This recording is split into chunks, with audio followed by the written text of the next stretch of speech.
요즘 사회에서 핫하게 이슈가 되는 게 무엇인가? 가난의 대물림. 그쵸? 왜? 너희 집은 흙수저고 너희 집은 금수저인가? 이 가난의 대물림을 어떻게 해야 대물림하지 않을 수 있을까? 천지대전이 깔아놓은 시스템이라는 사실을 몰라요. 왜 이러한 시스템을 깔아놨는데 요번 생에는 내가 아무리 발버둥을 쳐도 하층이라면 자라의 중층의 하로는 올라갈 수 있지, 발버둥 쳐도 중층의 중까지는 못 올라가요. 타고났다라면 너는 이미 때가 되면 그 자리에 올라올 것이라. 아무리 하층에 태어나고 청계천 다리 밑에 태어났어도 때가 되면 자수성가할 것이라. 개천에서 용이 나는 것이죠. 그러한 사주들이 개천에서 용 나는 것이지 함부로 개천에서 용 안 납니다. 가난의 대물림.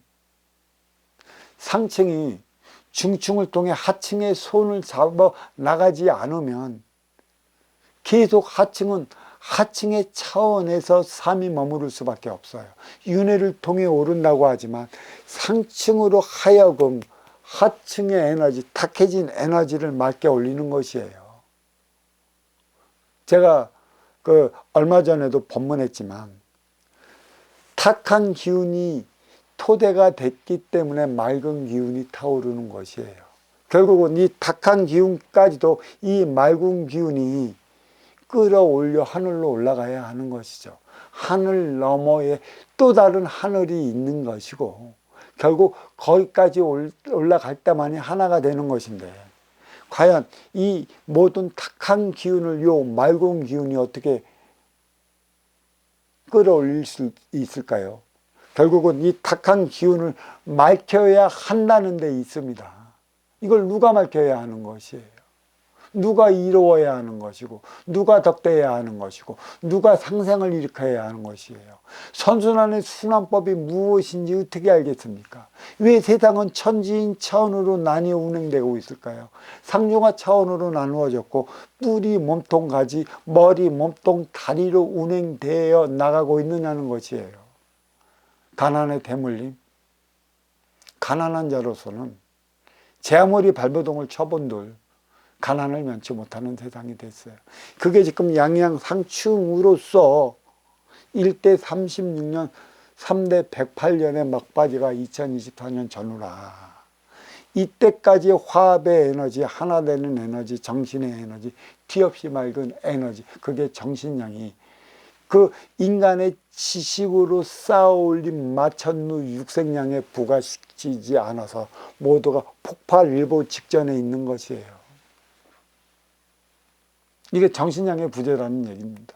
결국은 쓰는 자들이 쓸지를 모른다는 얘기죠. 이 어떠한 종교단체는 부자는 천국에 들어가기가 힘들다. 코끼리가 바늘구멍으로 들어가는 만큼 어려운 게 부자들이 천국으로 들어가는 것인데 이거는 잘못된 표현인 것입니다. 그 쓰임을 다한다면 어떠한 문제가 있겠어요? 쓰임을 다하지 못하는 부자가, 나 뺏기 모르는 부자가 천국을 갈 수 없다라는 표현인 것이지. 주어진 육생의 기본 양으로부터 네가 그러한 삶을 살아가는데 그게 네가 잘났다고 해서 너한테 모든 것을 줄 것인가? 천지대자연 선순환을 일으켜 밑에 있던 하부 구조의 서민들의 손을 잡고 올라갈 때 함께 올라가는 것인데 이 서민들의 손을 놓고 너 잘 먹고 잘 사는 행위만 했기 때문에 너는 천국행 그 티켓을 받지 못한다. 그러한 표현인 것이죠. 진정 잘 사는 이들이 있어야 상층이 있어야 중층이 있고 중층이 있어야 하층이 있는 것이에요. 이 시스템을 깔아놨는데 문제는 상층에 있는 이들이 어떻게 살아가야 하는지를 모른다는 것이죠. 어떻게 상생의 에너지가 어디서부터 비롯되어졌는지 모른다는 것이 가장 큰 문제로 자리하고 있어요. 자,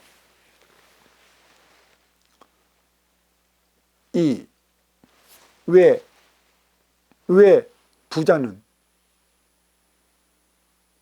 천국 가는 게 코끼리가 바늘구멍 들어가는 것만큼 힘들까? 쓰임을 다하지 못하기 위한 것에 있어요. 이끄는 지도자라는 것이죠. 지도자가 하나 있으면 그 밑을 따르는 것은 수십만이 될 것이라. 과연 너는 그 수십만을 이끌어 그 탁해진 기운을 맑기와 함께 하늘로 올라갈 수 있는 그 행위를 다했는가? 그 행위를 다하기에 1차적으로 이 지기에 맞췄느라 얘기하는 육색량을 주어지는 것이죠. 그러니까 육색량 때문에 이것을 필요로 하는 그 인기를 쓰고 살아가는 인간들이 찾아오는 것이고, 하나 되어 살아가기 위한 에너지는 순수 그 운용의 주체의 자리에 있는 이가 만들어가야 하는 것이고, 이가는 천에서 내려나는 정신량이라 천기와 지기가 만나야 하는 것이죠. 그런데 이 주어진 지기의 육색량에만 안주하다 보니까 천의 에너지가 무엇인지 몰라요. 그래, 빈익빈, 부익분, 이 쏠림은 계속 지속되는 것이고, 노동자 계급은 노동자 계급으로서 발버둥을 치는 것이에요. 그러면 이 노동자 계급 하층의 서민들, 이들의 기운을 누가 밝혀줘야 할까요?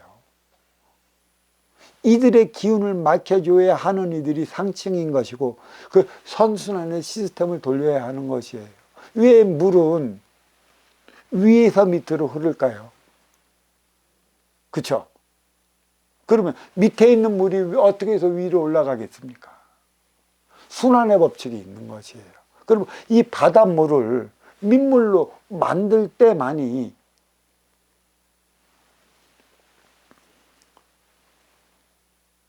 우리는 육의 생명체가 살아가요. 그래서 이 바닷물을 민물로 만들기 위해 모든 수증기를 하늘로 끌어올리는 것입니다. 순환의 시스템이죠. 펌프의 시스템이랑 같은 거예요. 그래서 하늘에서 다시 쏟아내리고, 이 물이 바다로 떨어지면 이거는 용암 기운이 되는 것이고, 육지 땅으로 떨어지면 칠성 기운이 되는 것이에요. 칠성 기운은 육의 생명을 낳습니다. 바다 기운은 이 지판의 기운을 받들어 갖고 육의 만물을 살아가게끔 만들어 주는 것이죠. 그래서 이 물을 태양계 밖으로 나가지 않게끔 하기 위해 대기권이 서 있는 것이고, 그래서 이 습도는 항상, 이 지구는 항상 습한 곳에서 인간은 살아가고 있어요. 그래서 이 습도에 맞춰진 게 이 육이고, 이 육은 그 습도의 온도에 맞춰져 있어요. 36.5도. 근데 이 내부의 온도를 대보면 거의 37도일 것입니다. 우리가 몸살 감기를 앓고 머리가 아프더라도 체온계로 몸대면 37도 넘어서 막 끙끙끙 앓고 온몸에 땀을 흘리는 게 37도 이상이 넘으면 대자연의 기후도 이상 기운이 오는 것이에요. 그래서 가장 정확하게 이거 위도 37도 선 그 부근으로 인해 갖고 사계가 뚜렷이 나타나는 게 있어요. 이 사계가 뚜렷이 나타나는 것은 사방이, 동서남북 사방이 자리하고 있기 때문에 사계가 뚜렷이 나타나는 거고, 사계를 통해 갖고 생장 수장의 법칙이 자리하고 있는 것입니다. 이건 이렇게 그려져 있어요, 이 땅에. 왜 사계가 있나? 그만큼 분별을 심어주기 위한 것에 있는 것이죠. 우리는 분별 없이 살아가면 동물입니다. 생각과 마음이 왜 내 안에 자리하게 만드는가? 생각은 지식적인 요인, 육을 건사시키기에 필요한 육색 물질 문명을 이루어내요. 그래서 순수 육색 물질 문명을 이루어낸 게 에고인 나가 일으켜 놓은 것이고, 무엇 때문에 이 육생의 물질 문명을 이루어놨나? 내 욕심의 반려인 것이죠. 내가 잘 살고 잘 먹고 누구보다도 편안한 삶을 살기 위해 내 욕심으로부터 발견하라 들었고 발명하라 들었어요. 철학도 매 마찬가지예요.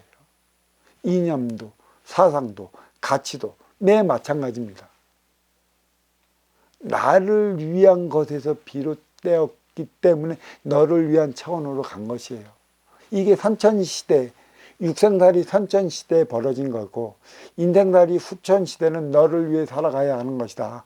모든 가치관은 내 입장에서 내 앞에 인연을 바라보는 게 아니라 아시오 찾아온 그대의 입장에서 모든 사물을 바라봤을 때 선순환 행위가 이루어지는 것이에요.